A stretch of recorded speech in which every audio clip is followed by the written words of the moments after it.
ప్రతి ఇమోషన్కి రిప్రజెంటేటివ్ అండి మీరు. పొద్దున లేచిన దగ్గర నుంచి గుడ్ మార్నింగ్ పెట్టాలంటే మీరే, గుడ్ నైట్ పెట్టాలంటే మీరే, బాధ వస్తే మీరే, ప్రేమ పుడితే మీరే. సో ఆ బ్రహ్మానందం గారిని మాట్లాడవలసిందిగా రిక్వెస్ట్ చేస్తున్నాం. నిన్ననే ఎవరితో మేము చూశాను, బ్రహ్మానందం గారి ఫోటో బిల్డింగ్ ముందర పెట్టారు. ఎదురుగా కూర్చున్న వాళ్ళ కంటే ఇక్కడ కూర్చున్న వాళ్ళు ఎక్కువ మంది ఉన్నట్టున్నారు. సరే, ఉత్సవం సినిమా పేరు, దర్శకుడు అర్జున్ సాయి. ఇక్కడ ముఖ్యంగా నేను ఈ ఫంక్షన్కి రావడానికి ప్రథమమైన కారణం ఏంటంటే, నాకు నటులన్నా, నట జీవితం అన్నా, నట జీవితం తెర వెనుక పడుతున్నటువంటి నటుల కష్టాలన్నా ఎక్కడో చిన్న అటాచ్మెంట్ అండ్ ఎమోషనల్ ఫీలింగ్. ఇందాక మా అమ్మాయి సుమ చెప్పినట్టు, తను ఎంత ప్రౌడ్గా గర్వంగా చెప్పిందంటే, I'm the product of stage అని. నాటకం నుంచి వచ్చానని చెప్పుకోవడానికి ఈ రోజుల్లో కొంచెం హెజిటేట్ చేసేటువంటి వాళ్ళు చాలామంది ఉన్నారని నాకు తెలుసు. నేను నాటకాలు వేసుకునేవాడు అనేవాళ్ళు పూర్వం, నాటకాలు వేసుకునే వాళ్ళ గురించి. But one thing, art is long, life is short. మనం ఎంతకాలం ఉంటామో మనకు తెలియదు. బట్ చివరి వరకు మిగిలిపోయేది, శ్రీకృష్ణదేవరాయలు బతికున్నాడు అంటే అష్టదిగ్గజాల వల్ల, రాజరాజ నరేంద్రుడు బతుకున్నాడంటే నన్నయ్య వల్ల. ఇలా మహానుభావులందరూ, మహారాజులు బతికున్నారు అంటే వాళ్ళు పెంచి పోషించినటువంటి కళలు, కళాకారులు, కవుల వల్ల. అటువంటి కవులు పుట్టినటువంటి దేశం మన భారతదేశం. అటువంటి కవులు, కళాకారులు ఉన్నటువంటి దేశం మన దేశం. కాబట్టి ఈ దేశంలో ఉన్నటువంటి కళాకారుల యొక్క జీవితాల గురించి ఇందాక సురభి నాటక పరిషత్తు గురించి చెప్పారు. వాళ్ళు just they dedicated their life for the sake of stage.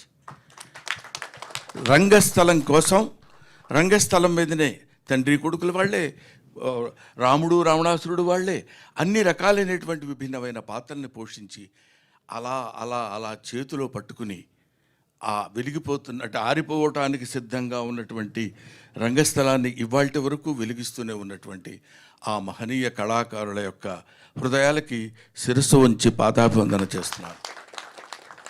అది కళాకారుల వరకు సంబంధించింది. ఇందాక మిత్రుడు లక్ష్మీ భూపాల్ చెప్తూ ఒక మాట అన్నారు. రంగస్థలం, ఐ మీన్ రంగమార్తాండ సినిమాలో చాలా బాగా యాక్ట్ చేశారు బ్రహ్మానందం గారు అంటూ ఒక మాట చిన్నది యథాలాపంగా వదిలేశారు ఆయన. ఏంటంటే, ప్రకాష్ రాజ్ గారి కంటే కూడా బాగా యాక్ట్ చేశారు అని. అది నేను దాన్ని మెన్షన్ చేయకపోతే దాన్ని నేను అంగీకరించినట్టు అవుతుంది. Prakash Raj is a Born artist. అంతటి మహానటుడు అతను. నటుడుగా అంతటి ఉన్నత శిఖరాలను అందుకున్నటువంటి, అతనిలో ఉన్నటువంటి ప్రతి అణువు యాక్ట్ చేయగలిగినటువంటి కెపాసిటీ ఉన్నటువంటి మనిషి, ఆర్టిస్ట్. అటువంటిది వాళ్ళతో పోలిక కాదు. నేను ఇది జెన్యూన్గా చెప్తున్న మాట, ఏదో మొడెస్టీగా చాలా మంచివాడిని అనిపించుకోవటం చెప్పే మాట కానే కాదు. రంగస్థలం సాక్షిగా చెప్తున్నాను. ఆ రోజు ఒక కృష్ణవంశీ కానీ, ఒక ప్రకాష్ రాజ్ లాంటి వాళ్ళిద్దరూ నన్ను ఎన్నుకుని నా దగ్గరికి రావడం, అది నా గొప్పతనం కాదు, వాళ్ళ సంస్కారం.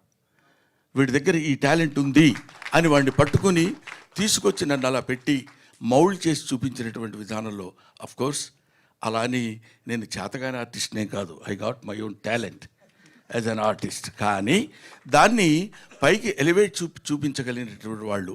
ఈ రంగమార్తాండ అనేటువంటి సినిమా విషయం ఇప్పుడు అప్రస్తుతమైన ఎందుకు చెప్పాల్సి వస్తుందంటే, రంగమార్తాండ గురించి, ఈ సినిమా అంతా రంగస్థలం గురించే. రంగస్థలంలో ఒక్కొక్కటి ఆలోచిస్తుంటే ఎంతమంది కళాకారులు మధ్యాహ్నం గబగబా ఇక్కడొక నాటకంలో ఒక వేషం వేసి, మళ్ళీ 10 గంటల నుంచి బయలుదేరి ఇంకో చోటుకి వెళ్ళి ఇంకో పరిషత్తులో నాటకం వేసి, అక్కడి నుంచి లారీలు పట్టుకుని వెళ్ళిపోయి నాటకాలు వేసినటువంటి ఇంతటి, ఇప్పుడు మనం స్వతంత్రం వచ్చింది ఆగస్టు 15 అనుకుంటాం. స్వతంత్రం ఎక్కడొచ్చిందంటే ఎంతోమంది త్యాగధనుల యొక్క ఒక దీన్ని సమాధి మీద నుంచి పుట్టినటువంటి అద్భుతమైన వృక్షాలు ఇవాళ మన స్వాతంత్రం. అలాగే ఈ రంగస్థలం మీద ఎంతోమంది కళాకారులు పుట్టారు పోయారు, పుట్టారు పోయారు. కానీ ఈ రంగస్థలం మీద ఉన్నటువంటి కళాకారుని బతికించేటువంటి శక్తి ఒక్క కళాకారుడికి మాత్రమే ఉంది. వాళ్ళది తెలుసుకుని ఇదిగో తమ్ముడు ఎల్బి శ్రీరామ్, ఈయన నన్ను ఎవరు చూస్తారు, ఎంత డబ్బు వస్తుంది, ఎంత ఆదాయం వస్తుంది, నేనేం చేయాలి, ఏం చేయకూడదు, దీనివల్ల ఉపయోగం ఏంటి అనేది లేదు. ఏదైనా చిత్తశుద్ధిగా తను నమ్మినటువంటి సిద్ధాంతాన్ని చక్కగా అమలు చేయడానికి నిరంతరం కృషి చేసేటువంటి ఒక అల్పజీవి నా తమ్ముడు. ఇవాటి వరకు ఎందుకు అట్లా ఉన్నాడంటే, అందుకే ఇప్పుడు ఈ చప్పట్లు కొడితే వినపడుతుంది. భవనపాటి కామేశ్వరరావు గారు చెప్తారు కీర్తిశేషుల నాటకంలో, ఆ చప్పట్లే కదరా ఆకలిగా ఉన్న కళాజీవికి పంచపక్ష ప్రమాణాలు. ఆ కళాకారు పంచపక్ష ప్రమాణాలు ఆ చప్పట్లే కదరా కళాకారుని విర్రెత్తింపచేసే ఏకైక సంఘటన. ఆ చప్పట్ల ముందు కరిగిపోకుండా ఎలారా నిలబడటం అంటాడు. అది ఇక్కడ కూర్చుని ఇంటికి వెళ్తే ఫుడ్ ఉందా లేదా, బాధ కష్టం సుఖం తాగుడా ఇదన్నీ పక్కన పెట్టేసి అక్కడ కూర్చున్నటువంటి ఆ చివరి ఆ ప్రేక్షకుడి నుంచి ఈ ప్రేక్షకుడి వారి చేత వాళ్ళ చప్పట్లు కరతాళ ధ్వనులు వినపడుతుంటే పొందేటువంటి ఆనందం అనిర్వచనీయం. దాన్ని ఎవరూ చెప్పడానికి వీల్లేదు, చేయటానికి వీల్లేదు.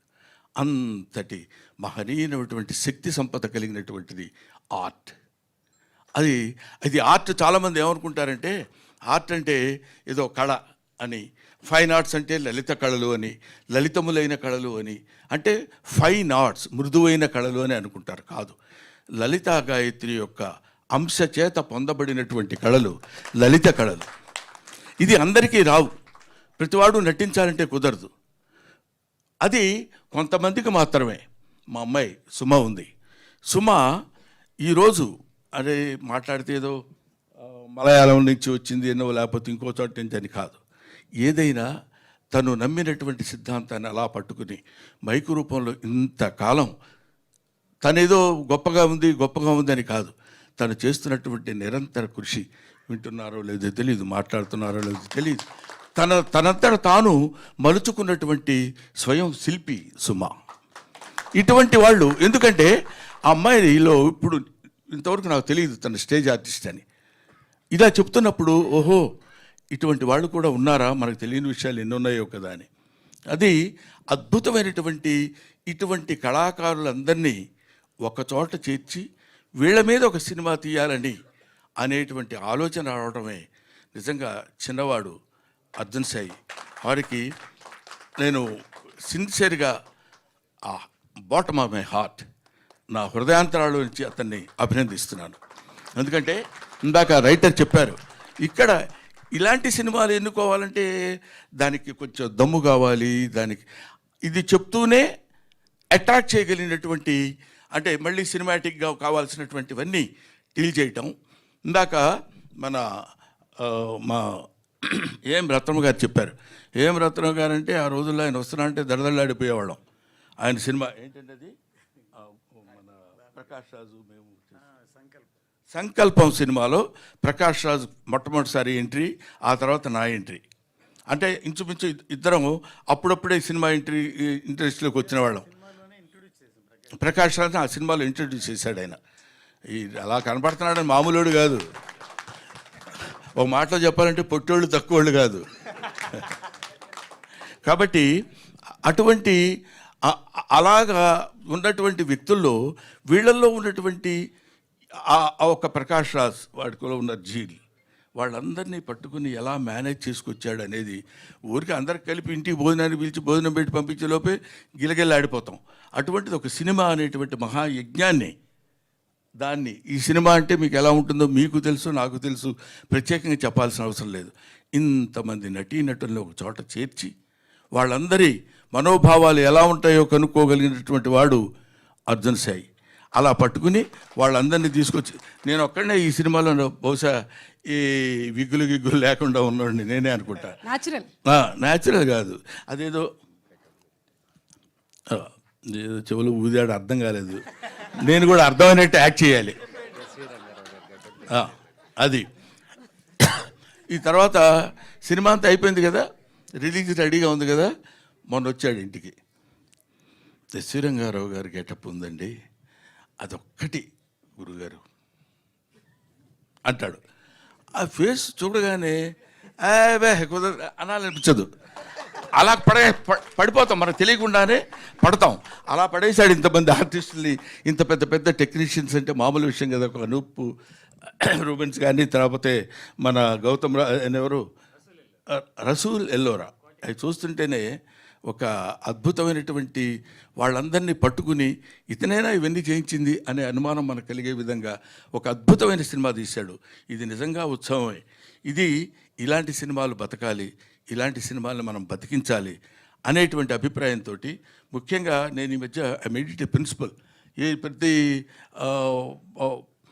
పెద్ద సినిమా ఫంక్షన్లకు వెళ్తే అందరిలో ఒకళ్ళం అవుతాం. ఇలాంటి వాళ్ళకి మనం ఉపయోగపడితే, కళాకారుడిగా నేను ఏదో కొన్ని సంవత్సరాలు చేశాను, కొన్ని గొప్ప గొప్పవన్నీ చేసుకున్నాం. మీ అందరి దయ వల్ల నాకు మంచి పేరు వచ్చింది, మంచి కీర్తి వచ్చింది. ఆ విధంగా మంచి ఆనందకరమైనటువంటి ఆర్థిక పరంగా హ్యాపీగా ఉన్నాను. But I should be useful to the youngsters like you.